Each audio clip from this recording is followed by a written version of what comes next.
Venir à l'école en ayant envie, on rentre plus facilement dans les apprentissages et du coup on apprend mieux et on voit plus loin pour son avenir. Bonjour, je m'appelle Mélanie, je suis enseignante en CE2.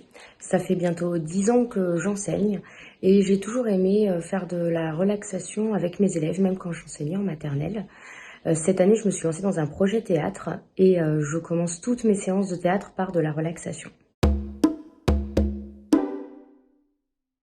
Si les élèves se sentent bien en classe, s'ils viennent avec plaisir, et surtout si on arrive à installer un cadre serein et calme, ils sont beaucoup plus aptes à rentrer dans les apprentissages. J'estime qu'il vaut mieux savoir faire une pause de 5 minutes, proposer une relaxation pour que tout leur énervement retombe et qu'ensuite on puisse continuer à travailler dans un bon climat. C'est aussi ça qui permet, entre guillemets, de fabriquer les adultes de demain.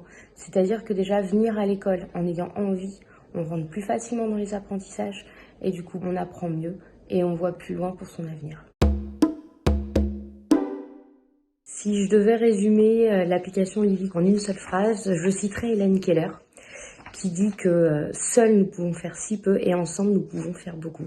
Puisqu'effectivement la relaxation c'est quelque chose que l'on fait seul, mais vu qu'en classe on la pratique en commun, on sent quand même au fur et à mesure un calme qui s'installe vraiment au sein de la classe et qui parcourt tous les élèves. Et c'est quelque chose que j'aime observer et que je ne pouvais pas faire quand c'est moi qui animais la séance.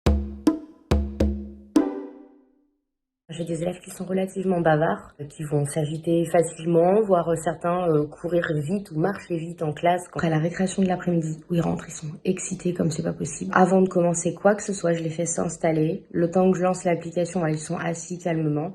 Et ensuite, je choisis la relaxation, souvent au niveau de l'écoute, ou alors un petit débat philo, en lien avec ce que j'ai pu remarquer de leur comportement, pour que ça ait en même temps un petit impact, une petite réflexion, etc.